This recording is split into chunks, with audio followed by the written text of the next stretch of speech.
¿Qué tal están? Bienvenidos a su casa. El rey Juan Carlos tiene que volver a España y vivir en la Zarzuela.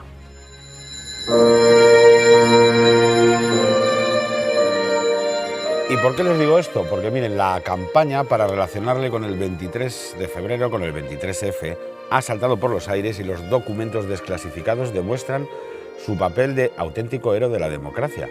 Paró el golpe de Estado y en un clima de amenaza a la democracia se dedicó a proyectar la imagen de España por todo el mundo. Bueno, no está claro, la verdad, si Pedro Sánchez quería utilizar, pues este asunto para señalar a la corona, pero ha ocurrido todo lo contrario. El jefe de la oposición, por ejemplo, y los presidentes de las comunidades de Madrid y de Andalucía piden que vuelva a vivir a España. Expresidentes del gobierno, del PSOE y del PP reivindican su figura. La zarzuela se abre al retorno y lo considera una decisión personal, totalmente legítima, y seguramente la sociedad española empieza a pedirlo. Solo el gobierno se desentiende, no se opone, pero se desentiende del retorno del rey, y esto sí, sus socios. Ya saben, los mismos que defienden amnistías, indultos e incluso la libertad de terroristas que estamos viendo en estos días, siguen denigrándolo. Su objetivo no es el arquitecto de la transición, sino la Constitución del 78, seguramente opuesta a sus objetivos. En fin, que hoy hablaremos mucho del rey y de la democracia y conversaremos con grandes personalidades y con uno de los mejores amigos de Juan Carlos I, quizá el único que sabe cómo está viviendo estos momentos históricos de desagravio. Ya saben que estamos en Madrid, la capital de España, y así arranca el análisis diario de la noche. La corona, símbolo de la permanencia y unidad de la patria, no puede tolerar en forma alguna acciones o actitudes de personas que pretendan interrumpir por la fuerza el proceso democrático que la Constitución votada por el pueblo español determinó en su día a través de referéndum. Juro que ni abdicaré la corona ni abandonaré España. Quien se subleve está dispuesto a provocar y será responsable de ello una nueva guerra civil. Primer fallo, dejar al Borbón libre. No me gusta nada ver al rey emérito fuera. Creo que debería estar aquí. La actuación de Juan Carlos I, no digo que fue ejemplar, fue algo más, decisiva. La desclasificación de los documentos del 23F debe reconciliar a los españoles con quien paró el golpe de Estado. Creo que sería deseable que el rey emérito regresara a España. Lo que ha dicho el señor Feijóo lo pensamos la inmensa mayoría de los españoles. Creo que es una cuestión casi de humanidad el que volviera a nuestro país. A mí me parece algo razonable.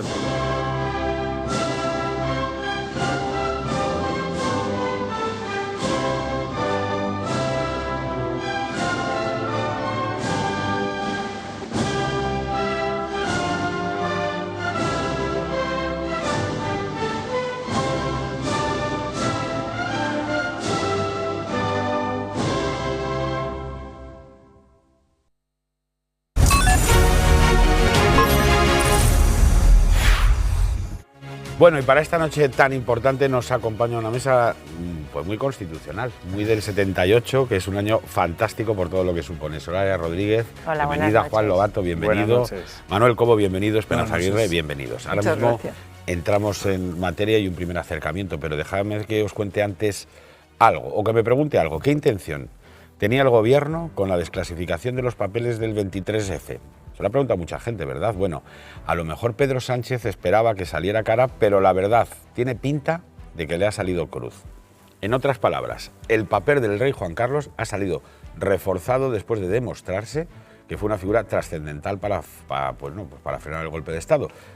Y eso le ha salido no cara, sino caro al gobierno y seguramente a una parte de la izquierda que sigue mirando con recelo al rey emérito, pero no dice ni mu, por ejemplo, cuando escarcelan a un etarra condenado a 400 años, el famoso Cherokee, sin haber cumplido siquiera 2 de prisión en España, o le proponen la libertad incluso a este impresentable, al tal Chapote. Bueno, el caso es que la incipiente democracia en España pendió de un hilo, saben ustedes, ¿verdad?, la noche del 23F, y fue don Juan Carlos quien logró que nuestro sistema democrático se mantuviese en vivo con mucha otra gente. Bueno, es así de sencillo, aunque los bulos hayan tratado de contarnos durante años una historia paralela.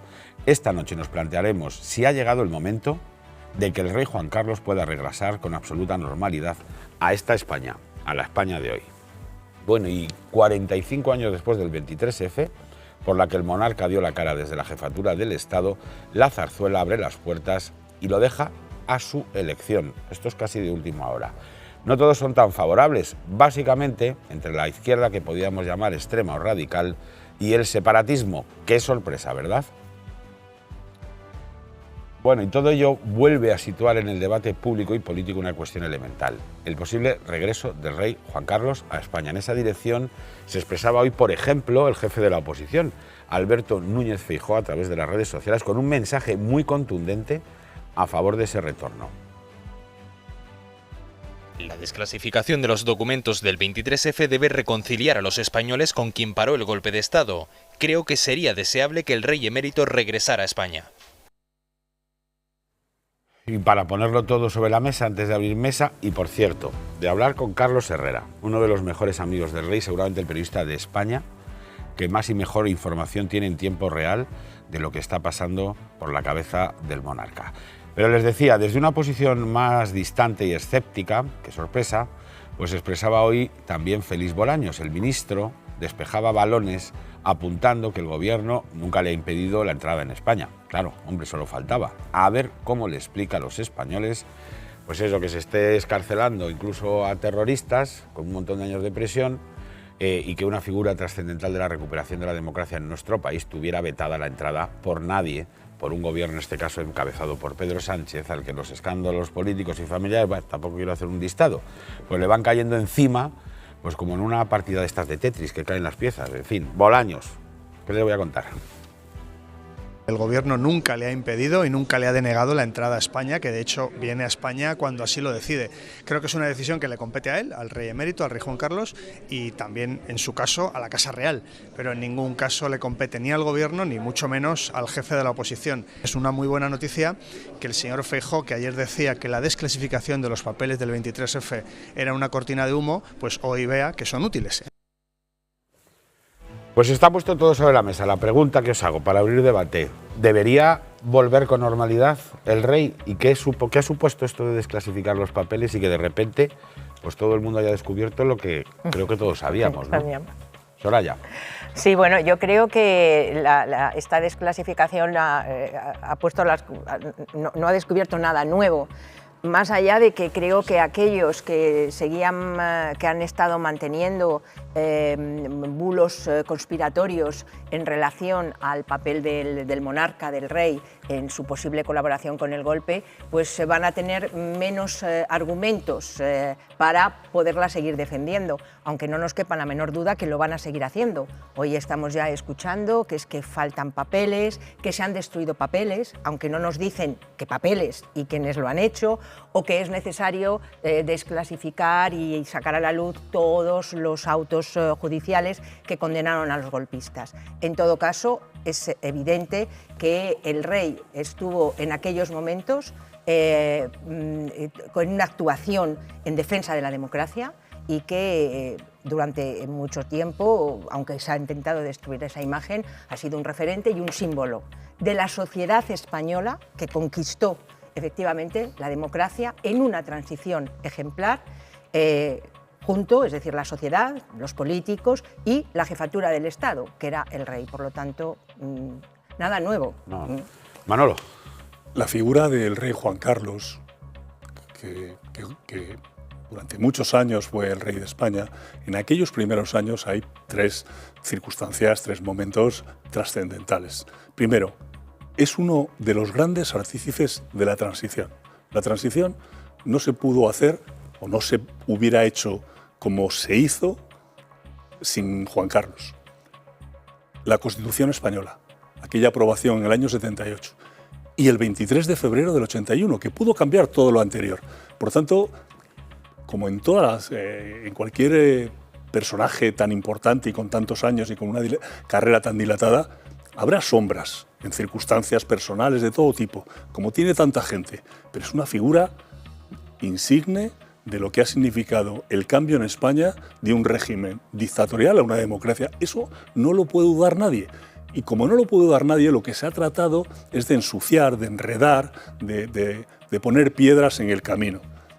Yo, muy corto, porque hablaremos más después, se han celebrado los 50 años de que Juan Carlos, en aquel discurso en las Cortes Generales, los españoles conocieran al nuevo rey. Bueno, pues hay una exposición en la casa de todos los españoles, en el Congreso, que no aparece, en la que no hay una sola fotografía de Juan Carlos. Suárez también está arrinconado. Eso sí, hay 2 fotos de Zapatero, por ejemplo, y de Sánchez. Y es verdad que hay una portada del diario Gara, el diario, bueno, el sí, lo hay también. Sí, lo hay también, ¿no? Es decir, pero haya lo que haya, el que no puede faltar es Juan Carlos y Suárez.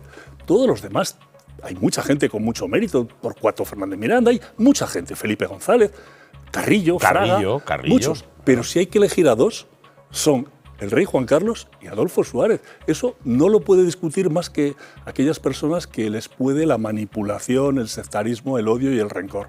Juan.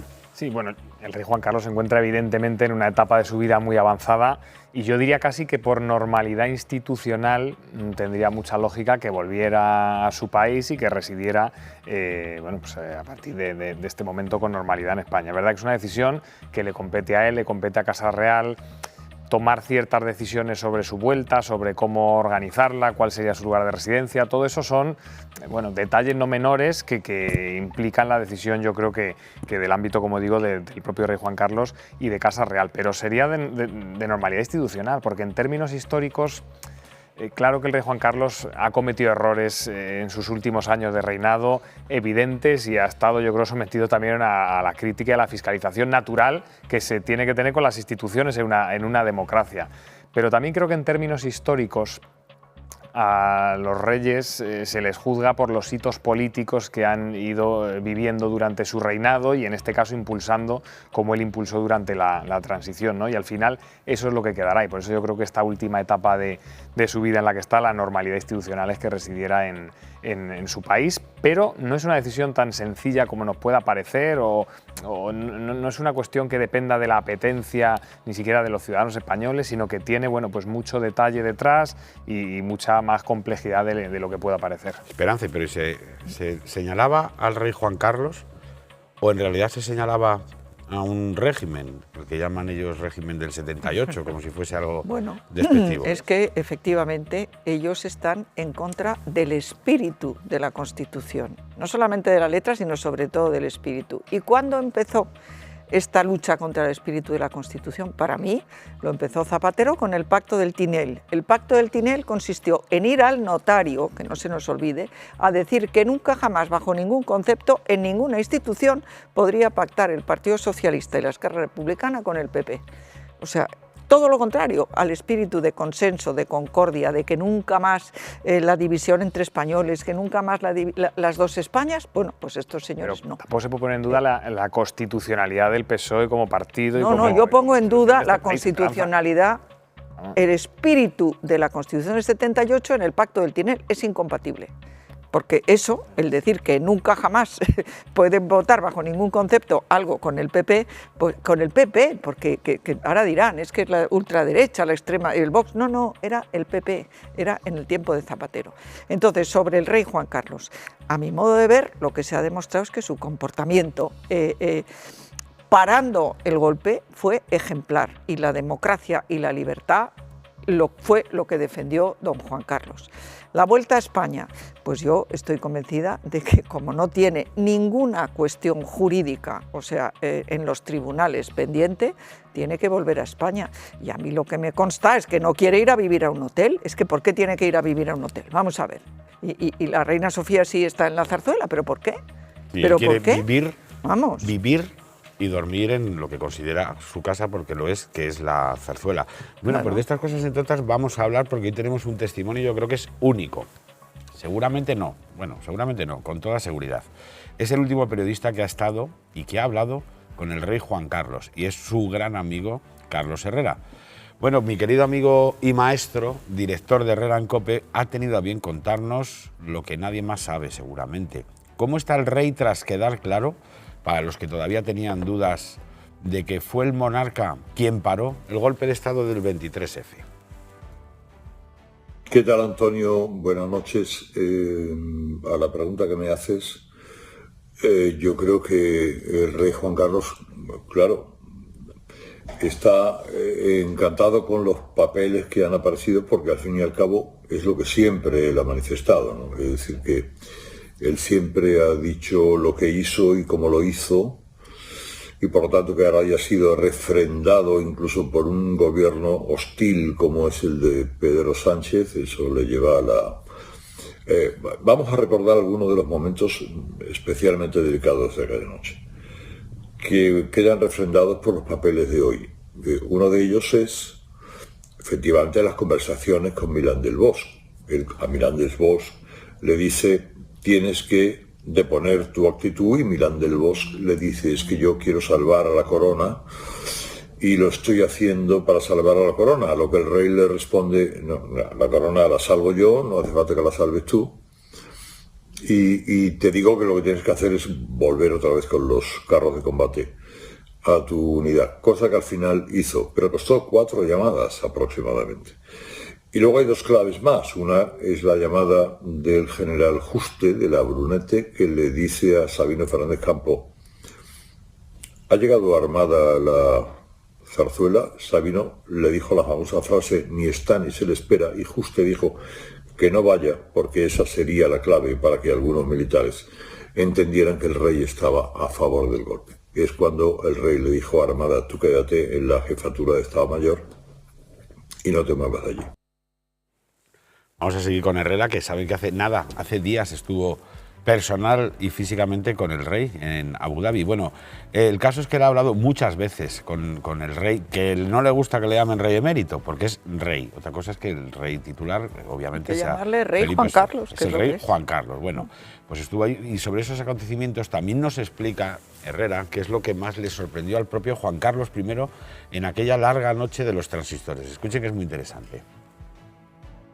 Además de esas circunstancias, que ya más o menos yo creo que las conocemos todos, al rey Juan Carlos lo que más le sorprendió del golpe fue que fuera un golpe realmente que no anulara la jefatura del Estado. Él se acordaba del golpe de los coroneles contra su cuñado Constantino en el 67, pero a él le dejaron margen, no le cortaron las comunicaciones, no ocuparon la Zarzuela, con lo cual el rey tenía margen para poder hablar con cualquiera, como habló con todos los capitanes generales, y todos le dijeron, estamos con vuestra majestad. Uno le dijo, yo estoy con lo que diga su majestad, si tengo que sacar los tanques los saco, si los meto, los meto.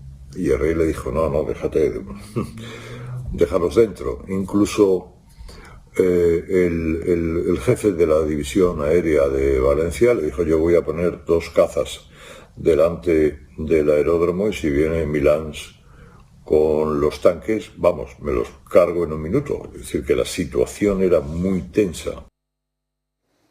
Nos ha contado más cosas Herrera, que seguramente es el que mejor información tiene de todo esto.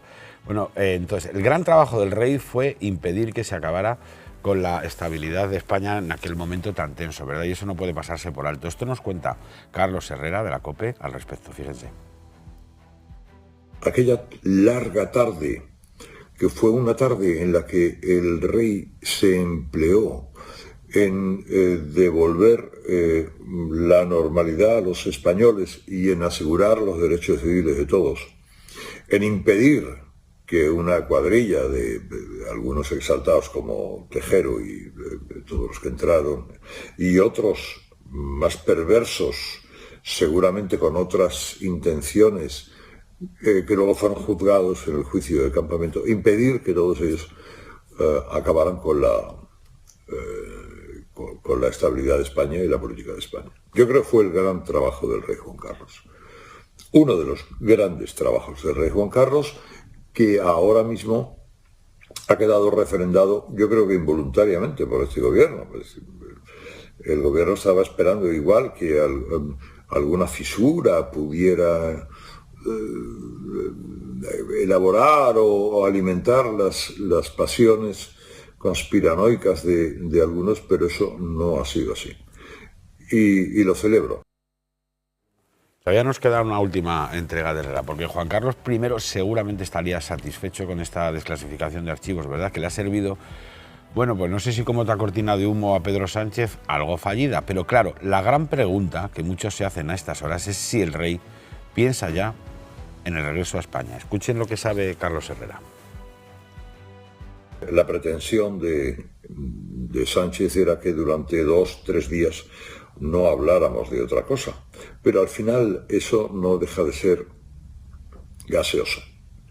Efectivamente, durante 2 días podemos hablar de documentos del 23F, que a mi entender han sido irrelevantes, absolutamente irrelevantes, pero mañana estaremos hablando de nuevo qué pasó con las piezas de Adif, qué pasa con la vivienda en España, qué problemas hay, es decir, todos y cada uno de los asuntos que ocupan a este gobierno en este momento. Pero sí que yo creo que el rey Juan Carlos hoy puede sentirse satisfecho, aunque eso no va a hacer que cambie su idea de volver a España, porque él solo volvería a España si pudiera quedarse en su casa, que es en la Zarzuela, y eso de momento parece que no está al alcance de su deseo. Bueno, Carlos Herrera, el director de Herrera en COPE, ya saben dónde lo pueden escuchar todas las mañanas desde hace un montón de años. Gracias, Herrera, como siempre. Ha puesto Herrera muchas cosas sobre la mesa que seguramente están en el debate. Una de ellas es la de volver a la Zarzuela. Parece que en ese sentido todo ha cambiado, que viva y que duerma en la Zarzuela es algo que por otro lado a mí me parece de lo más razonable del mundo, pero hay una cosa que yo quería preguntaros al respecto de todo esto. Herrera, y muchos de los que estáis aquí ya os habéis referido al 78, y a mí eso me interesa mucho porque al recordar, y ahora veremos algunos detalles de lo que pasó aquel día y de lo que hizo el rey, al recordar aquella jornada del 23 de febrero también te das cuenta de lo que fue aprobar una constitución, lo que fue traer una democracia a España, el esfuerzo que hicieron nuestros padres, nuestros abuelos, y que ahora se discute de más. Yo insisto en la pregunta, ¿no se habrán querido cargar todo eso y han utilizado lo que consideraban que era el eslabón más débil de la cadena, que era el rey? Bueno, pues, yo... ya entren ustedes en debate. A ver, yo creo que esto Sánchez lo planteaba como una cortina de humo, y sin duda lo que ha dicho Carlos, de que llevamos 2 días que no hablamos de otra cosa, aunque ya mañana se hable, pues era su pretensión, porque fíjate, lo del DAO, lo del robo de las vías estas sin permiso judicial por parte de Adif, todas las cosas que están ocurriendo, esto... Se ha hablado solo de esta cuestión, pero a mí lo que me parece es que la transición, como has dicho tú muy bien, fue una cosa muy complicada de hacer, porque aquí Franco muere en noviembre del 75. El primer presidente del gobierno era el que estaba, Carlos Arias Navarro, que el rey cuando va a los Estados Unidos, que por cierto ayer se dijo que había en un programa en el que estuve, que yo no lo recordaba o no lo sabía, que Ronald Reagan, presidente de los Estados Unidos, felicitó al rey por haber mantenido la democracia, y eso a mí me parece muy importante. Salir de una... No, pero una cosa que yo sí quiero decir, porque ayer se decía, había unos cuantos tertulianos que es que el rey traicionó a su padre, traicionó a los principios del movimiento, a todo, y resulta que justamente Torcuato Fernández Miranda, que se ha mencionado aquí, tuvo la inteligencia de hacer una ley de reforma política para pasar de la ley a la ley, claro, como él dijo. Y esa ley fue votada por el 90% de los españoles, hasta el punto que yo, como he escrito un libro que no habréis leído vosotros, Una liberal en política, pero sí, cuento que en ese debate de cómo iba a ser el sistema electoral español, casi todos querían que hubiéramos ido no a un sistema proporcional, sino a uno mayoritario. Claro. Pero el problema que vieron, y tener en cuenta que nos seguimos yendo a las elecciones por aquel, ni siquiera Real Decreto Ley que se hizo entonces, ¿no? Antes de justo de las del 77, pues pensaron, es que como ha votado el 90% la ley de la reforma política, pues a ver si va a arrasar la UCD y se van a creer que esto no es una democracia, y por eso se inclinaron por el sistema proporcional. que yo creo que tiene muchos problemas, sobre todo si no le ponemos un límite mínimo para que no gobierne España unos señores que tienen el 1% de los votos de los españoles. ¿Qué es lo que está pasando ahora? Claro, es que esto yo creo que también hay que tenerlo en cuenta. La situación social, económica del país hace más de 45 años era radicalmente diferente a la que es ahora, pero hay lecciones que no podemos olvidar y que España no solo las aprendió, las escribió en aquella época. O sea, en nuestro modelo de transición de la dictadura a la democracia ha sido y es una transición modélica. Yo he estado en países de América Latina explicando cómo fue posible que unas cortes franquistas votaran en su totalidad una ley que realmente lo que hacía era disolver el régimen y establecer ese puente de plata por el que efectivamente transitaron las modificaciones necesarias para llegar a unas elecciones libres. Cómo fuimos también capaces de esa legalización de un partido comunista desde el convencimiento de que si el Partido Comunista no estaba legalizado no podríamos hablar de unas verdaderas elecciones democráticas, con todo el coste, con el ruido constante de los sables en los cuarteles. Claro que se hablaban de muchos... Y con ETA, que fue la principal amenaza de la democracia en España. Asesinando día a día. Cada día. Claro, eso supone indudablemente, por lo tanto, he escuchado también en tertulias nombres, que no fue el rey el que trajo la democracia, la trajo el pueblo español. Sí. Claro que sí, la trajo la sociedad española primero, con unos acuerdos políticos, de fuerzas políticas que, independientemente y superando sus diferencias ideológicas, que muchos de ellos habían estado en la guerra civil, en los diferentes bandos, eso sí, y sin que embargo pensaron nunca más. Y eso sí que superar. Ahora me vais a dejar... que ahora mismo doy la palabra a Juan y Manolo, pero es que tengo también por ahí a otro invitado, no sé si ya está por ahí, lo vais a conocer perfectamente, es Paco Vázquez, Francisco Vázquez. Bueno, no hace falta que... Huelga en las presentaciones, don Francisco, gracias por atenderme. Sé que está usted en la entrega de unos premios muy importantes del Foro España Cívica a María Corina Machado y a Antonio de Ledezma. Y Alicia Belíbez. Ya, también. Don Francisco, ¿me escucha usted? ¿Qué hay? Buenas noches. Buenas noches. Sí, ahora lo escucho bien. Sí. A ver, buenas noches, dígame. Dígame una cosa, para empezar, ¿usted es también partidario de que el rey Juan Carlos vuelva a su país? ¿Y qué significado tiene esto? Hombre, yo lo que soy contrario es que el rey de España esté fuera de España, ¿verdad? Es decir, llevo mucho tiempo señalando esta gran contradicción en que al rey de España se le utiliza como medio de atacar y de desprestigiar no ya el proceso de transición, la propia democracia española. Es que las más de las veces perdemos y olvidamos las perspectivas de fondo de la situación política que atravesamos. Hoy España, que es una anomalía en el conjunto de los países europeos, está gobernada por una coalición social comunista. Y esa coalición social comunista, socialista extremista, está fundamentada en una mayoría parlamentaria integrada por los partidos que en su día votaron que no a la Constitución, se opusieron al proceso de transición democrática y fueron rechazados además en las primeras elecciones democráticas por el pueblo español, no tuvieron apenas representación. ¿Quién sustenta la mayoría del gobierno? Pues lo sustenta el Bloque, lo sustenta Esquerra Republicana o lo sustenta el instrumento político del terrorismo de ETA, que es el partido de Bildu. Los partidos que estaban en contra y que propusieron en contra de la transición y propusieron el voto no a la Constitución.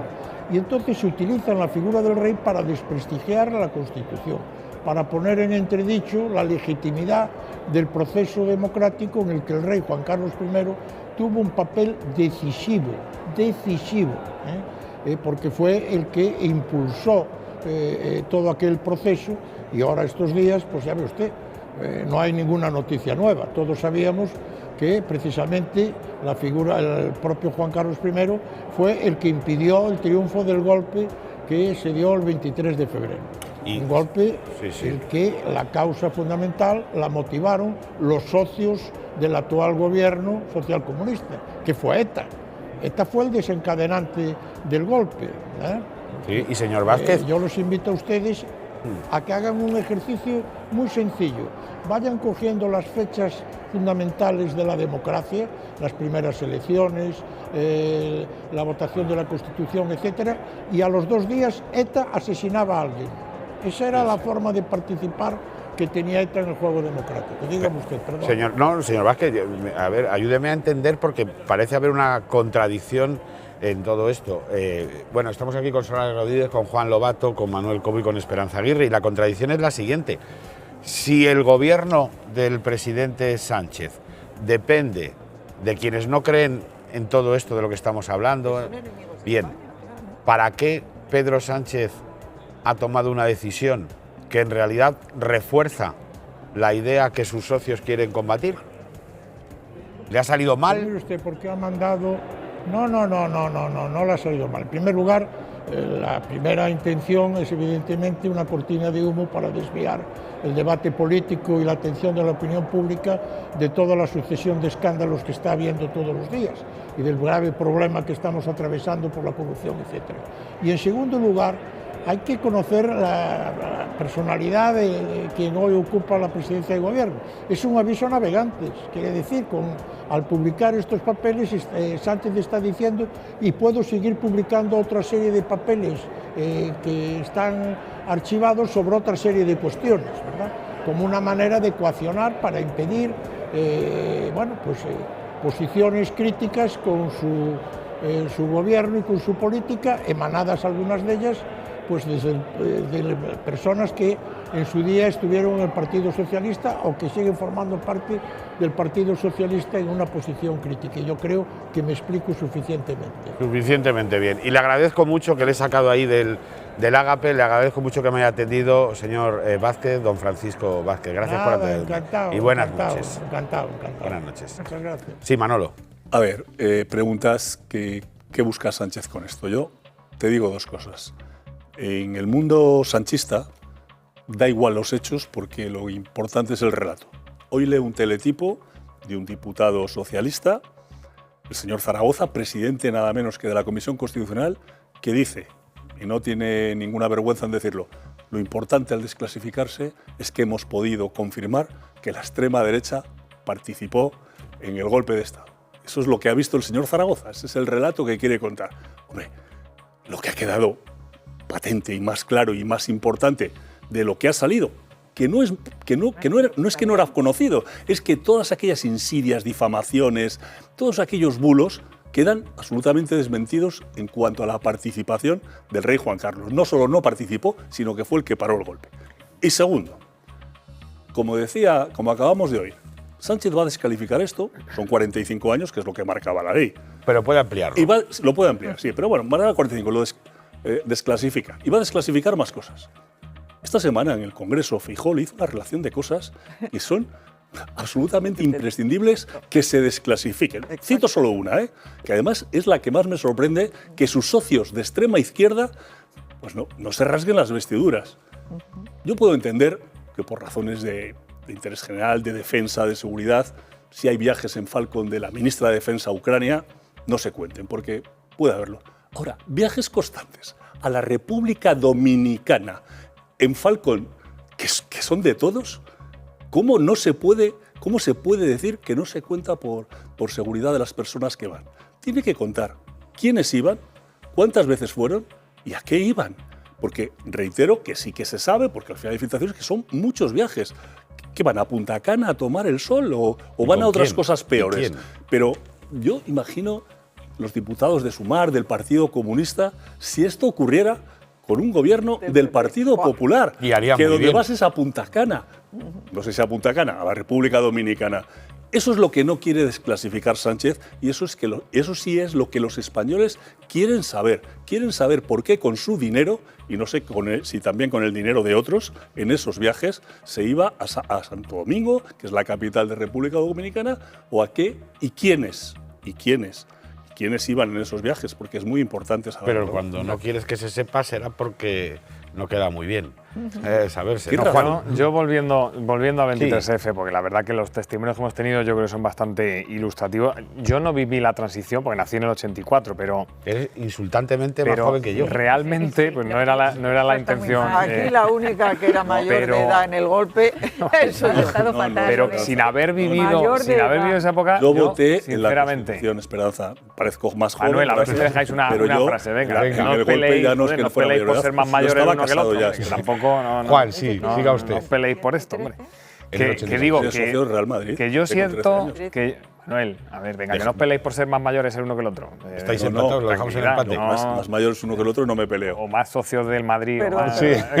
Venga, Juan. Venga, vamos con ello. Que yo siento cierta nostalgia de que en un momento tan complejo, con unas dificultades tan amplias como hubiera esa capacidad de entre gente, ojo, que pensaba completamente distinto en términos ideológicos y de forma legítima, gente de ideología comunista en posiciones radicales de izquierda, gente de ideología muy de derecha, y tuvieran esa capacidad de entender que por encima de esa diferencia había que tratar de llegar a puntos de acuerdo o al menos tener la capacidad de diálogo como ejemplo de convivencia para toda una sociedad. Yo creo que eso es algo que hoy, cuando ves que no somos capaces de ponernos de acuerdo ni siquiera en temas como la vivienda evidente, donde las comunidades autónomas las gobierna mayoritariamente el PP, el Estado gobierna el PSOE, pues es que habrá que ponerse de acuerdo en un tema que deja a la gente contra las cuerdas todos los días, ¿no? Yo recuerdo, siendo alcalde de Soto, que puse en marcha desde el minuto 1 y hasta el final que me fui una iniciativa que al principio era un poco exótica, que era juntar en mi despacho todos los meses,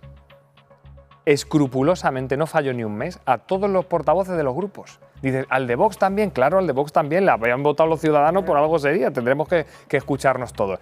Las primeras reuniones fueron un poco raras, porque estaba ahí el de Ganemos, el de Vox, estábamos todos los grupos y al principio era un poco, pues la gente un poco cortada, los 5 o 6 portavoces, pero conforme fueron pasando los meses, hablábamos siempre de los temas que iban al pleno y del modelo de municipio, de si éramos capaces de consensuar qué modelo queríamos para nuestro municipio en los próximos 10-15 años. Y al final llegaban los plenos, la mayoría de los puntos por unanimidad. Y me decían, ¿y eso cómo es posible? Trabajando y si no y escuchando pegarse, Juan, y sentados. Por aportar yo algo y que vamos a ir un momento a los ciudadanos. Yo es que también me quedo sorprendido. ¿A vosotros os parece, a ustedes, que son ilustres, les parece que estén sentados en la máquina del fango ahora mismo? No creo, ¿no? No es de lo peor a lo que han tenido que ir, ¿no? ¿Quién está sentando? No, os pregunto que este programa... Este programa.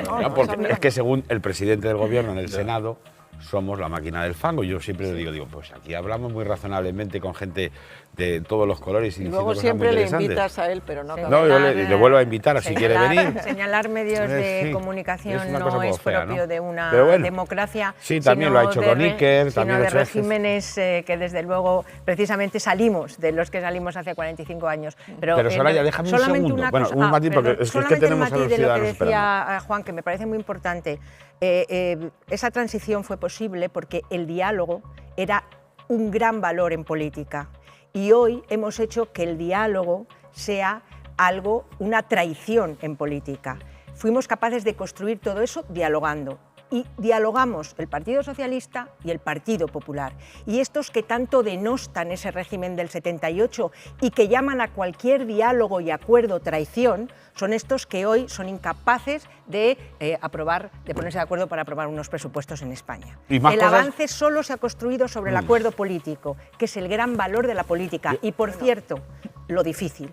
Consensuar es realmente lo difícil. Gritar en un mitin y echarte unos... Eso, oye, mira, eso está tirado. Pero gobernar es otra cosa. Vamos a ver un momento también qué piensan los ciudadanos, porque al final los ciudadanos no se interesan por la política. Claro que se interesan por la política y claro que tienen un criterio y claro que tienen una opinión.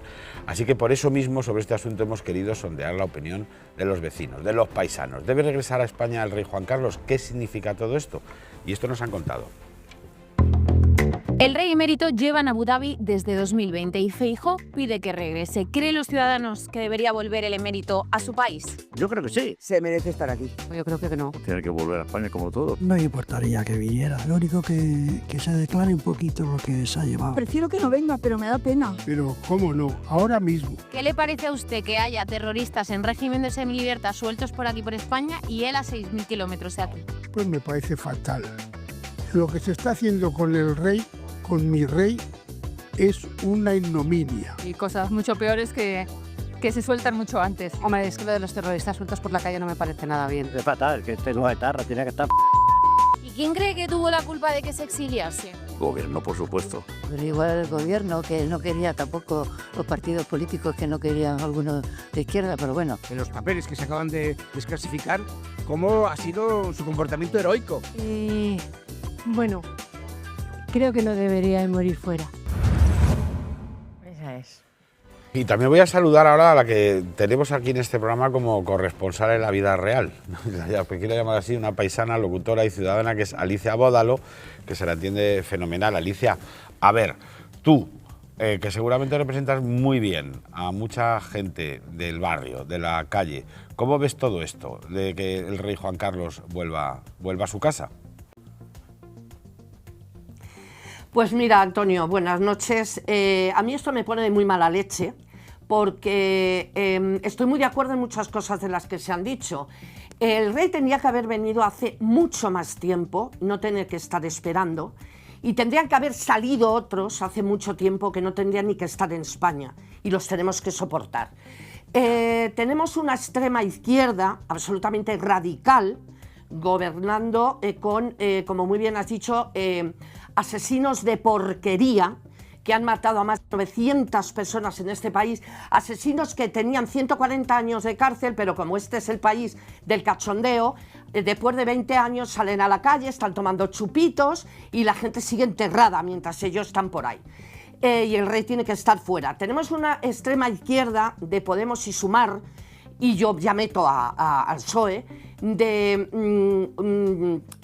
pues que han matado, tienen a sus espaldas a más de 100 millones de muertos y se atreven a criticar al rey. A ver, Alicia, para el carro, echa el freno. Aquí ni Sumar ni Podemos ha matado a nadie. Que el comunismo no, sea estoy diciendo que el Sumar y Podemos alaban el comunismo. El comunista fue ejemplar. No. El año 56, cuando escribió la Carta de la Reconciliación. Sí. De hecho, Fraga presentó a Carrillo en el siglo XXI. O sea, no, y acuérdate de una imagen. El espíritu yo estoy fue por parte de todos. Este espíritu. Acuérdate además, para mí, perdón Alicia, solo un segundo. Que que Alicia tiene razón lo que dice Esperanza. Stalin tiene 100 millones Hay una imagen que para mí resume todo esto, y ahora seguimos con Stalin. Ahora seguimos con Stalin, pero es verdad, cuando Adolfo Suárez, alineado con el rey Juan Carlos, le dice que tiene que legalizar al Partido Comunista en plena Semana Santa, que hasta un compañero nuestro periodista, cuando le dan el cable y se pone a leerlo, dice, me tengo que estar equivocando, titubea, no, dice, ¿seguro? A ver si me van a... Tal. Imagen 1, imagen 2, a cambio que hace Santiago Carrillo, en la sede central del Partido Comunista. Pone la bandera de España. Mira detrás y dice, esta es nuestra bandera, la del hoz y el martillo, claro. Y esta, que es la bandera de España, es nuestra bandera también. O sea, esa imagen lo dice todo. Pero sí, Alicia, siga usted despellejando lo que considere oportuno. Pero yo creo yo lo único que estaba diciendo, lo que estaba diciendo es, estoy hablando de un partido como Sumar y como Podemos, que han alabado el comunismo, que han alabado a Stalin, que han alabado a Maduro, que hasta hace poco hay tertulianos que han llamado gusanos a gente torturada por un comunismo y se atrevan a hablar del rey. O sea, eso es a lo que yo me refiero. O sea, yo me estoy refiriendo a que el rey tiene mucho más derecho a volver a España que muchos de los que hablan que no tendrían derecho ni a estar aquí. Entonces, a mí lo que me revienta es esa hipocresía de hoy vamos a perdonar a los etarras, vamos a perdonar a todo el mundo, pero al rey hay que estar criticándole, y como he oído yo a gente de izquierda decir que no se le ocurra poner un pie en España. ¿Pero qué leches os habéis creído que sois vosotros con esa prepotencia típica de esta extrema izquierda de decir quién puede hablar, quién no puede hablar? ¿Cómo que no puede volver? Volverá cuando le dé la gana. Porque es el rey de España y ha sido el mejor representante que ha tenido España. Que ya quisiera Sánchez llegarle al tobillo al rey. Ya quisiera Sánchez, que ha sido respetado en todo el mundo. El rey, no Sánchez.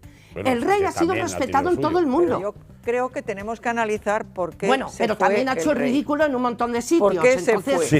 Pues se fue Sánchez ha hecho el ridículo en muchas partes. Aparentemente, Entonces, Carmen claro, Calvo yo lo que fue digo a la es que zarzuela sí. y le dijo al jefe de la casa que el rey se tenía que ir y que no podía seguir en Zarzuela. Aparentemente, yo no sé si Es que además, fíjate, Carmen Calvo, pero ¿quién es Carmen Calvo para decir si el rey se va o no? Ya, pero la vida privada es una cosa. Por una parte la vida privada y luego también efectivamente los escándalos que en relación al tema de sus cuentas de financiación, yo creo que no hay que... Pero una vez que se ha ido, ahora están esos asuntos, todos ellos exactamente. Yo creo que hay una mayoría de gente que sin un espíritu tan frentista, porque indudablemente yo, más allá de con personas que me separan un océano ideológico, reconozco que tienen todo su derecho, desde luego, a estar en España, ni no cuestiono que no puedan estar, y desde luego, vamos, me pondría a la cabeza por defender sus derechos, porque eso es realmente la democracia.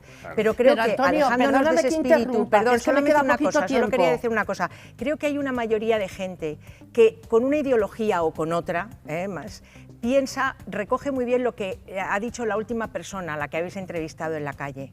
Yo no querría que el rey Juan Carlos muriera fuera de España. Hay muchos españoles que no querrían que eso suceda. Y yo creo que ese espíritu, reconociendo efectivamente que el mayor víctima de sus errores en su vida privada, en el manejo, indudablemente en sus obligaciones con la Hacienda, ha sido él, que podría... Alicia. Pero eso no opaca su papel histórico. Es hay que, mucha vamos gente a ver, que en estos Antonio, de momentos verdad, es que me dice, queda "No muy puedo poquito morir". Lo tiempo sé, que tienes y quiero solo decir- que se te quitan de las manos. Dilo. No, que como me dais poquito tiempo, obviamente, pues quiero decirlo. Es a lo que yo me refería, que a mí, gente que está de porquería hasta arriba, no me pueden venir a mí a decir que si el rey tiene esta cuenta o tiene la otra. ¿Vamos a hablar de cuentas de verdad de la izquierda? ¿Vamos a hablar de verdad de porquería de la izquierda, de corrupción? Porque me quedo sin aliento para decir todos los casos de corrupción que tiene el PSOE y que tiene la izquierda. ¿Y vamos a nombrar al rey de verdad por eso? Me parece vergonzoso. Y yo, de verdad, ojalá el rey vuelva pronto, porque vuelvo a repetir, ha sido el mejor representante que ha tenido este país. Y mucha gente de la izquierda debería de callarse la boca. Mucha puede hablar lo que le parezca. Yo creo que todo el mundo tiene que gracias. que hablar. Es nuestra No, responsabilidad sí, en la vida, y en la vida hay gente que habla así y piensa así. Sí, pero y es estamos verdad encantados de que yo creo escucharte, que Alicia. el rey fue Manolo, muy una figura rápido, de que me unión. tengo que ir El rey 10 fue una segunditos. figura de unión de los españoles. Hasta mañana, Alicia. Siendo. Buenas noches. Respeto y de concordia. Yo creo que Esperanza Aguirre tenía razón, y mira que me discute hasta la cuando edad. soy mayor de edad, pero bueno, en qué ha sido después de Zapatero. Yo lo que he vivido, obviamente nací en el año 56, para que no te equivoques en los cálculos. Yo solo te llevo 4. Nada. Bueno, ¿Cómo vais a creo ser que no es capaces importante. de matar el debate? Creo que no es importante. Es un niño. Reitero, lo que yo he vivido, la transición con Adolfo Suárez, Felipe González, Aznar, había algo que era buscar esa concordia, el diálogo y el respeto. Y el respeto, que es la palabra para mí más importante en política. Zapatero, en su desmemoria histórica, volvió a crear ese rencor, ese odio, ese examen de lo que ocurrió, que fue muy duro en la guerra civil, en los dos bandos, lo que ocurrió en España, la represión franquista, que todo el mundo estaba de acuerdo ya, y ha cambiado la situación. Sánchez ha sido el mejor alumno de Zapatero. No se había vivido en España una situación como la que hay hoy. El muro, que lo explicó así de claro en su investidura, el muro no es un muro obviamente físico, pero es un muro intelectual. Es el muro en el que él quiere que se divida a la mitad de España con respecto a la otra. Y la mitad de España que él defiende por interés personal, son aquellos que odian a España. Son aquellos independentistas que no quieren pertenecer a España. Son aquellos que siguen llevando terroristas en sus listas. Yo siempre cuento, y no dejaré de contarlo, porque me parece muy importante para saber cómo es el personaje, aquella vez que le preguntaron en la calle, en la carrera San Jerónimo, señor Sánchez, ¿va usted a pactaría usted con Bildu? Y contesta, esa pregunta ofende, solo la pregunta. Pero lo importante no es lo que esa pregunta ofende, fue la explicación que dio. Porque en esa época era un Sánchez decente. Claro. Dijo, soy el secretario general de un partido que ha sufrido el zarpazo del terrorismo. O sea, lo que hoy hace el PP, que dicen, ¿cómo identifican a Bildu con ETA? Lo hizo él. Lo hizo él. Soy el secretario general de un partido que ha sufrido el zarpazo del terrorismo. Ese es Sánchez. Y ahora fíjate, hasta Chapote lo querían sacar. Bueno, me van a dar 10 segundos que son de reloj, de 10 segundos de los de verdad, y volvemos enseguida con más análisis.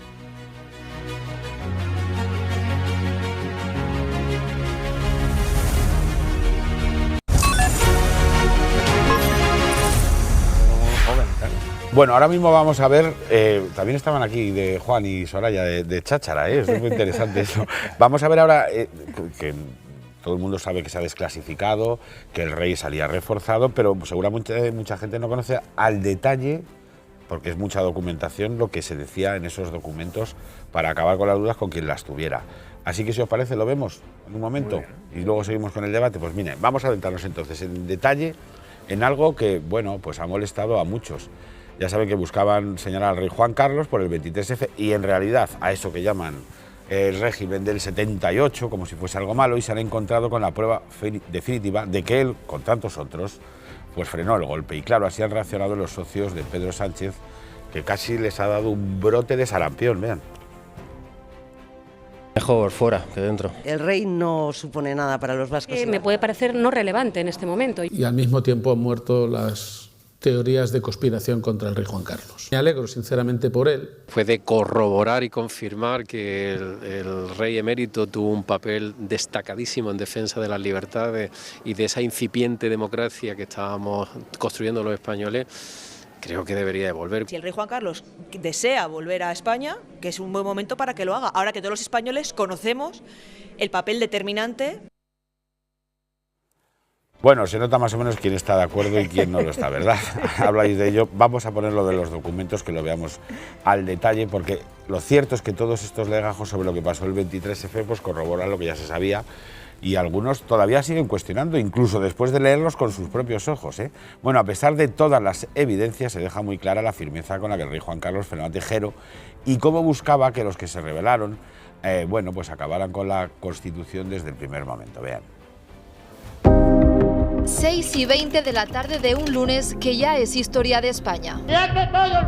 Tejero, pistola en mano, entra en el Congreso. El rey se entera por la radio y poco después recibe una llamada del general Armada. Quiere ir a Zarzuela, pero don Juan Carlos da la orden de no autorizárselo de ninguna forma. Ya entonces el monarca decide dar un mensaje a la nación, aunque no podrá grabarlo hasta horas después porque los golpistas han tomado televisión española. A las 8:20 el secretario general de la Casa del Rey, el teniente coronel Fernández Campo, consigue contactar con Tejero. Le ordena deponer su actitud inmediatamente. El guardia civil contesta que solo recibe órdenes del teniente general del Ejército de Tierra, Milans del Bosch. A las 9 don Juan Carlos ordena a todas las capitanías generales mantener el orden constitucional y habla con Milán del Bosch, que le insiste en la solución armada. A medianoche el monarca consigue grabar el mensaje, pero no se emitirá hasta la 1 de la madrugada. No puede tolerar en forma alguna acciones o actitudes de personas que pretendan interrumpir por la fuerza el proceso democrático. Y justo después vuelve a hablar con Milans del Bosch. Afirmo mi rotunda decisión de mantener el orden constitucional. Después de este mensaje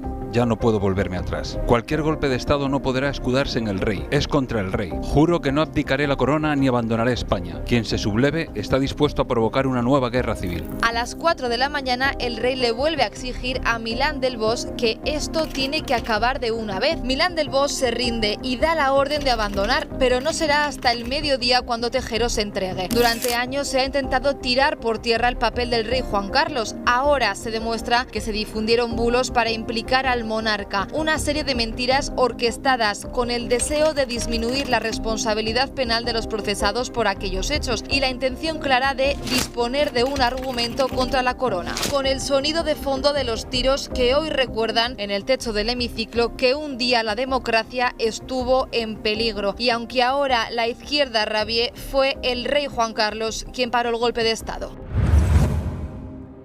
Claro, antes decía alguien aquí que había oído, no sé si era Soraya o Juan o bueno, había oído cómo hoy incluso con esos documentos y esas transcripciones... Zaragoza, lo he dicho yo. Lo ha dicho Manuel. Zaragoza, presidente de la Comisión Constitucional. Y hay quien sostiene, es decir, que hay un documento. Sí, que dice, hay un documento que dice, se ve al rey diciéndole a Milán del Bosch, la corona y a España la defiendo yo, mete los tanques dentro de una manera enérgica y enfadada. Pero ha habido gente que ha dicho, ya, pero es que hay otros documentos que, por supuesto, nadie muestra, en los que supuestamente... Que se han destruido. El rey Juan Carlos diría lo contrario. ¿Quiénes son esos documentos? Claro. O sea, más que lo importante es el fondo, Antonio.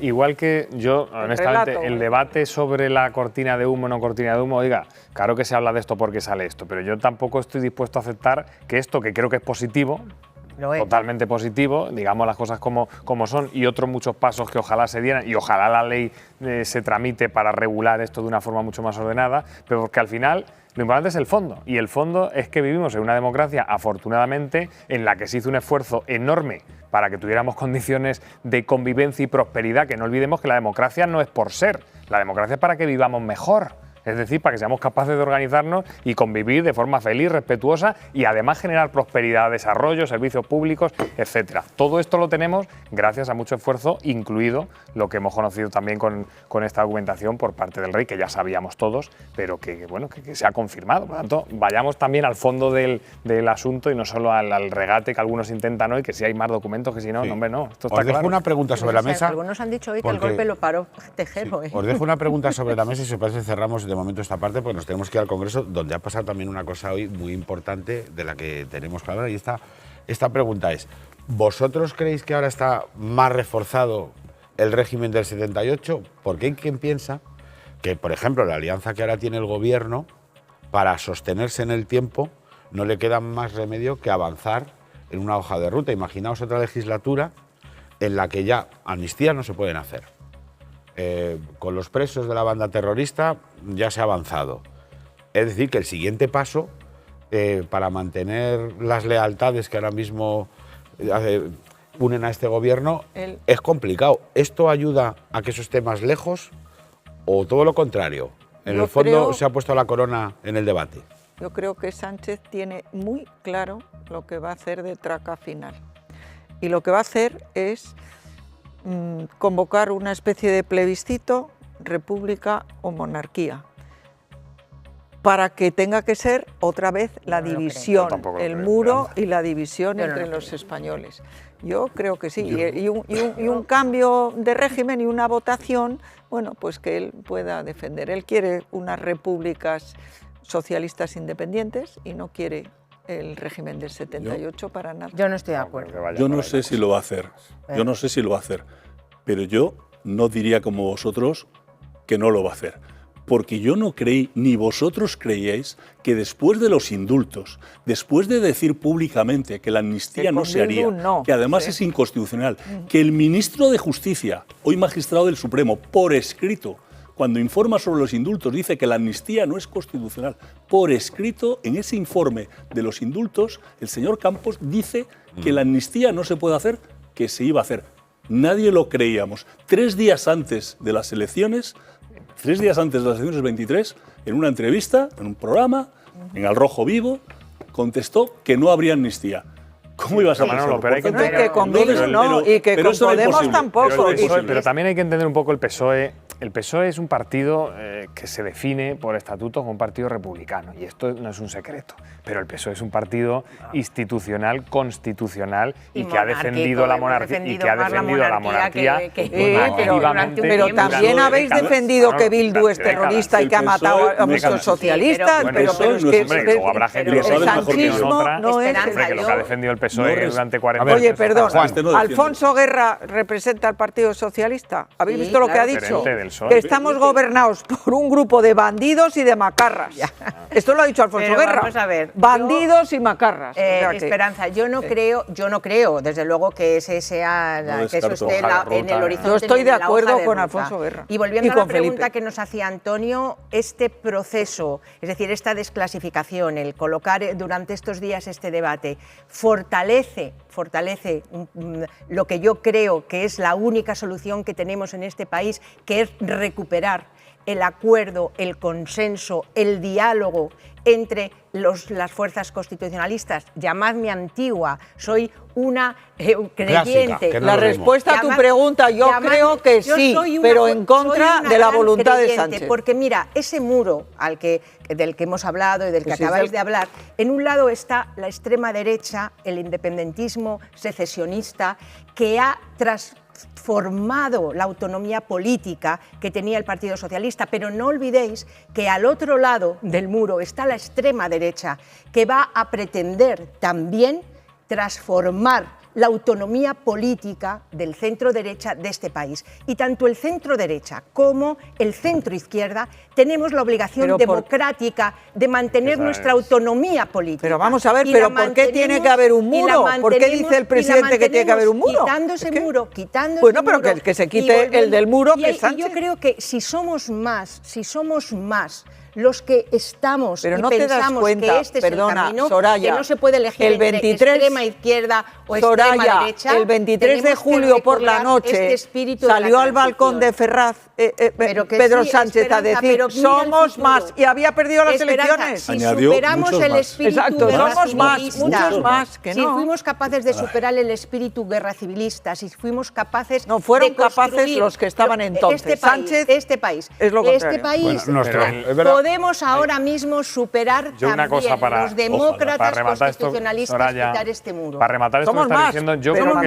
el mayor riesgo que tiene la democracia liberal hoy en día, no solo en España, en el mundo, es el populismo polarizador. Claro. Y ese lo hay de izquierdas y de derechas, por supuesto, y yo eso lo tengo clarísimo, igual que la inmensa mayoría de la gente. Pero ¿cómo se responde a ese riesgo que tiene la democracia? Desde luego, no con más populismo, ni con más polarización. Se debe responder, fijaos lo que voy a decir, con eficacia. La gente confía en la democracia cuando es eficaz para resolver sus problemas, para resolver la vivienda, para que no haya listas de espera de 2 semanas para atención primaria o gente sin plaza en FP. Eso es, la eficacia en la resolución de los problemas es lo que da confianza a la gente de que absteniéndote para que gobiernen las listas más votadas, tú no puedes gobernar. Como moderador, opinador y pesado, dejarme que por lo menos plantee una contradicción en eso que decís, porque claro, todo lo que decís vosotros es muy razonable, pero yo cuando oigo al señor Sánchez y lo traduzco, básicamente pasa lo siguiente. El Partido Socialista no puede entenderse con el PP. El PP no se puede entender con Vox porque entonces son todos unos fachas. Y sin embargo, su Partido Socialista sí se puede entender con Bildu, con Esquerra o no sé qué. Es decir, la traducción del discurso político de Pedro Sánchez es que no puede haber alternancia democrática en España. Claro, pero porque solo puede gobernar él se está mirando en Maduro, es lo que le gusta quedarse. Soraya dice que gobierne la lista más votada. No, es que ya lo hicisteis. Y justo él dijo que no. No es no. Lo dijo él. Yo no estoy a favor de la lista más votada. Oye, yo he ganado unas elecciones al Ayuntamiento de Madrid y no me parece que yo pudiera gobernar en minoría, porque estaba el Partido Socialista con la señora Carmena, que no. En el sistema electoral que tenemos proporcional, no puede gobernar la lista más votada. Tiene que gobernar el que tenga mayoría. En el Partido Socialista. En situaciones excepcionales. En el Partido Socialista. ¿Por qué van a ser situaciones excepcionales? Para que este tío pacte con Bildu y con Podemos, que no. Si tienes un 43% de los votos y puedes gobernar llegando a acuerdos puntuales y hay un partido de extrema derecha que te está poniendo extrema derecha, pero ¿te gusta más la extrema izquierda? A mí no. Bueno, pero yo estoy para mí Vox es un partido constitucional. Esto da para más el sistema. Y te está poniendo encima de la mesa acuerdos que realmente tú sientes que son contrarios a los derechos de los ciudadanos. Hay un acto político de primera magnitud, que es decir, oye, no, esta extorsión, porque una cosa es la negociación política y otra cosa es la extorsión. Y la extrema derecha se parece mucho a la extrema izquierda cuando negocia, extorsiona, no reconoce las mayorías legítimas que sacan los grandes partidos. Y nosotros tenemos responsabilidad, el PP y el Partido Socialista la tiene igualmente, de mantener esa autonomía política y esas mayorías sociales que somos para las que gobernamos. Pues mira, Soraya. Por lo tanto, las abstenciones, los apoyos puntuales, los acuerdos para sacar adelante leyes fundamentales. Vamos a ver, pero ¿no te acuerdas que echasteis a Sánchez del Partido Socialista porque dijo que no es no y no quiso votar a Mariano Rajoy, que era el que tenía la mayoría, y además hizo trampas detrás de las cortinas? De todas formas, yo creo que el esfuerzo, pero de verdad, miraros también. Soraya, el esfuerzo que tiene que hacer el PSOE, a mi juicio, es no empujar al PP hacia Vox. Claro, lo todo contrario. lo contrario. Y el esfuerzo que tiene que hacer el PP, porque esto es recíproco, Exacto. es en vez de empujar al PSOE hacia la radicalidad, al contrario. ¿Está España preparada para una gran coalición? Yo creo que no. No. Ni socialmente ni políticamente. Pero Ahora, son buenas. ¿está preparada España para acuerdos sobre temas que de verdad le tienen a la gente contra las cuerdas, como es la vivienda entre el PSOE y el PP? Irremediablemente, Pues por mira, supuesto. Juan, O sea, es que, hablando de, de mayorías y demás, dejadme que os cuente a través de grandes acuerdos. No Dejadme creo que os que cuente. Vox no sea constitucional. Creo que es un partido constitucional. Es una extrema derecha. Yo también lo es creo. un partido perfectamente constitucional. Todos los que y por lo tanto, reconocidos y legalizados son constitucionales. No. Esperanza, No, perdona. Tened que mucho no, que cuidado. yo creo que no. ¿Tú crees que Bildu es un partido constitucional? bueno, No. para eso hay una ley de partidos. No, Esperanza, que pero nunca vamos hubiera- a ver, en la ley de partidos se decía que tenían que pedir Esperanza, yo perdón a nunca las hubiera víctimas. pactado con Bildu, pero tampoco con Vox. Y esto es así. Pero la comparación Oye, perdona, mira lo que ha dicho Felipe González. Mucho antes pactaré con Vox que con Bildu. No ha dicho eso Felipe. Felipe ha dicho exactamente lo que he dicho yo. Que no pactaría con Vox. Nunca habría pactado con Vox, pero menos con Bildu. Con Vox y Pero menos menos con Bildu. con Y no con Dijo Bildu. Pero lo que sí Lo que que, es cierto lo que viene diciendo que Vox Felipe no tiene por presidente a alguien es que quien es- condenado bueno, por secuestro. No, todo ni lo por contrario. pertenencia a banda Antonio, armada. lo que- Bildu me temo que sí. Antonio, lo que Me temo que sí. viene, lo que dijo Que os tengo que contar una Felipe cosa de era- la que quiere hablar Manolo con toda la razón. ¿Me dejáis, por Perdonad. favor? Es que hablabais Sí, de... sí. Si yo estaría... Es que nos hemos ido Mi del programa consenso favorito del- siempre fue La Clave. Lo digo ahí arriba y yo estaría 3 horas aquí charlando sin ninguna... Sí, pero un día prisa. podemos hablar La Clave, de la eso, Clave a mí me encontraba. con la- de los pactos. ¿Verdad? Una película y 3 horas de coloquio. Pero una cosa de la que quería hablar Manolo con toda la razón, porque él está allí en el Congreso. Y atentos a esto, porque Junts, la verdad es que ha dado otro duro golpe al gobierno. Junts, el partido de Puigdemont, ya saben, el fugado, se ha desmarcado y hace que por segunda vez vuelvan a caer varias iniciativas que el Ejecutivo intentaba sacar adelante, así colándolas entre otras muchas, como lo que ellos llaman el escudo social, que incluía la moratoria antidesahucios. Bueno, el balance de medidas aprobadas ha sido 2 de 4 en una muestra más de la inexistente mayoría parlamentaria que sostiene a Sánchez cada vez más contra las cuerdas. Y la verdad es que eso parece poner una situación muy delicada al presidente. Manolo. Vamos a ver, el ejemplo más claro del trilerismo que es el sanchismo lo hemos vivido en el Congreso de los Diputados. En la campaña de Aragón, la campaña electoral de Aragón, el gran mensaje, incluso cuando estaba denunciando a esas multinacionales que entran en los teléfonos y dicen cosas, hizo lo mismo en Aragón con un mensaje de un expresidente de Aragón diciendo el PP está en contra de las pensiones, os van a bajar 400 euros porque el PP no quiere las pensiones. Y solo habíamos dicho algo tan elemental No se lo como creyó nadie. no me trae usted 50 temas juntos porque yo a los 50 le voy a votar que no. No se pueden traer por separado. Una vez que ha pasado Aragón, ya los traen y hoy hemos votado como queríamos votar y además presentamos un texto en el Congreso en el mes de diciembre para decir cómo queríamos el tema de pensiones. Hemos votado a favor. Ahora, en las elecciones de Castilla y León, el gran mensaje es el PP está en contra del escudo social. Quiere que echen a la gente a la calle, los arrendatarios y tal. ¿Por qué hemos votado en contra? Y no voy a entrar en las 50 cosas que venían en ese otro Real Decreto, porque solo quitó lo de las pensiones, pero ahí se hablaba de sociedades, de IVA, de plusvalías, de un montón de cosas. Pero voy a poner solo un ejemplo para definir lo que es un aficionado extremista y manipulador. Un aficionado, porque estos políticos son aficionados. Esperanza ha tenido más responsabilidades de gobierno que yo, pero yo también he tenido mis responsabilidades en el ayuntamiento y en la comunidad. Y no se me ocurre aprobar algo como lo que vais a oír.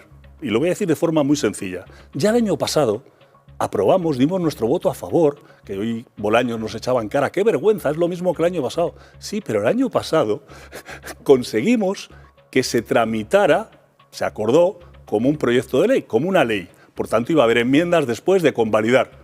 Está en el armario, en el congelador de la señora Armengol. Es decir, nos ha engañado otra vez. Por tanto, este año no me cuenten porque sé que no va a salir. Pero escuchar el ejemplo que os pongo, que eso es lo que hoy querían que se aprobara. Un matrimonio con 2 hijos que tiene un piso alquilado. 2 hijos. Trabajan ¿Ellos alquilan el piso o son los inquilinos? Un matrimonio son los inquilinos. Tienen un piso alquilado, tienen 2 hijos. Los 2 trabajan. Se queda en paro uno de los 2. Y está en una situación que no pueden pagar. Y entonces hay que mirar ¿cuántos pisos tiene la propietaria o el propietario del piso? Si la propietaria tiene 3 pisos, estos señores van a la calle. Si tiene 2 pisos, se quedan. Ahora bien, imaginaros que tiene 3 pisos, pues estas personas van a la calle. Pero si se quedan los 2 en paro y no tienen 2 hijos, tienen 4 hijos y resulta que la propietaria tiene 3 hijos, esos pueden ir a la calle. Pero ¿en qué cabeza humana cabe que no pongas el centro de atención en los inquilinos, en el problema de vulnerabilidad y que sea el Estado el que acuda, sino que esté en función? Porque, reitero, si tiene 2 pisos, aunque la situación sea muy desgraciada, y aunque los 2 pisos sean de 400 metros y el que tiene 3 sean de 80 metros, fíjate qué diferencia.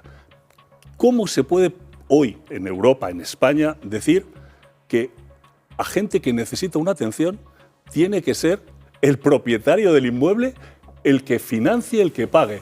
Tendrán que ser los demás. Sí. Pero añado algo más para que sepáis. Esto es cuando está alquilado. Pero si han dado una patada en la puerta, son los ocupas y resulta que ese piso es de un banco o de una inmobiliaria que tenga 15 pisos, que son absolutamente legales. Hay empresas que son absolutamente decentes, que se dedican a tampoco les puedes echar si hay vulnerabilidad. Es decir, la patada en la puerta. ¿Quién paga las copas? Eso es lo que hace un gobierno que en lugar de decir, oiga, mire usted, vamos, que es lo que creo que hay que hacer en un gobierno serio, a la gente que tiene este problema hay que atenderla. Claro. Le tiene que atender no el propietario y no en función de si tiene 3 pisos o 2. Tienes que atenderle, tienes que buscarle una solución, pero lo tenemos que financiar entre todos. Claro, con los impuestos. La ley puede decir que lo pague el ayuntamiento, que lo pague la comunidad o que lo pague el gobierno. Yo espero que cada vez engaña a menos gente. Lo de las pensiones no se lo creyó nadie. Señores, que me quedan 2 minutos y no me quiero despedir de ustedes sin hacerles una pregunta. ¿Se puede gobernar mucho tiempo, ya no solo sin pasar por las urnas y ganar allí, sino sin tener una mayoría parlamentaria? Porque más allá de eso que está contando, ¿se puede? No. Claro que se puede, pero si lo está haciendo. Yo creo que hay una diferencia entre, entre estar y gobernar. No se puede gobernar. Este gobierno pero está, se puede estar. Pero este gobierno no gobierna. Este gobierno está, pero no gobierna. Eso es. Efectivamente, sube 100 veces los impuestos. Porque se construye además sobre la gran mentira de la noche electoral. Somos más. No hay una mayoría. No hay una mayoría. Yo creo que la clave... Y dejas de estar en manos, de la extrema derecha, de Junts, porque Junts es una extrema derecha secesionista, o de la extrema izquierda. El resultado es que en España no hay gobierno. El gobierno está, pero no puede gobernar. Y no puede gobernar desde el primer día. Esa es la realidad. Y la muestra es que esta legislatura acabará sin presupuestos. Y los presupuestos es la expresión contable de un proyecto político. Eso decía él. No tienes proyecto político. Pero la clave es si de lunes a domingo eres capaz de tomar medidas que ayuden a la gente. Por ejemplo, subir las pensiones, que hoy se ha conseguido en el Parlamento, o poner en marcha más sistemas de becas. Todo eso es fundamental. Y mientras se pueda hacer... El presupuesto transforma. Cuando se levanta. Pues nada, nos levantamos. Si hay que levantarse, no hace falta. Vamos a acabar, ¿no? Nos damos por levantar. Sí. Soraya Rodríguez, muchas gracias por venir. Un placer. Juan, muchas gracias por venir. Manolo, Esperanza, muchas gracias por venir. Lo están viendo. Hoy vamos a despedir el programa con el himno de España al fondo y una imagen del rey Juan Carlos. No se trata de defenderle a él, con sombras que todos conocemos y formidables luces que nadie debe olvidar, sino de entender qué hizo y qué intentan hacer con él. Miren, olvidar la transición y denigrar a uno de sus grandes arquitectos seguramente es la mejor manera de debilitar la propia democracia y de imponer la idea kamikaze de que la reconciliación fue un error, que nuestros padres y nuestros abuelos lo hicieron mal, que el Estado de Derecho es una antiguaya y la Constitución un estorbo. Bueno, al rey Juan Carlos le han acusado, perseguido y casi desterrado, porque simboliza una idea de España en la que caben todos, libres pero iguales, que Felipe VI también representa. Y eso es lo que se ha querido derribar entre populismos, separatismos y sanchismos a la desesperada, pues utilizando a un rey que cometió errores, claro, pero son ínfimos al lado de su obra. Un país democrático, pacífico y respetado en todo el mundo. En fin, que puestos a ser agradecidos y generosos, estaremos casi todos de acuerdo en que don Juan Carlos se lo merece bastante más que tanto indultado y amnistiado En fin, solo lo rechazan quienes quieren que le vaya mal a España. A ver si hasta Cherokee o Chapote pueden salir de prisión, a ver si se puede dejar impunes a Puigdemont o a Junqueras, a ver si se van a anular hasta las sentencias de los seres, pero al rey de la transición, que para un golpe de Estado no le van a dejar ni dormir en su casa, en su país, con su gente. Buenas noches y viva España. Viva.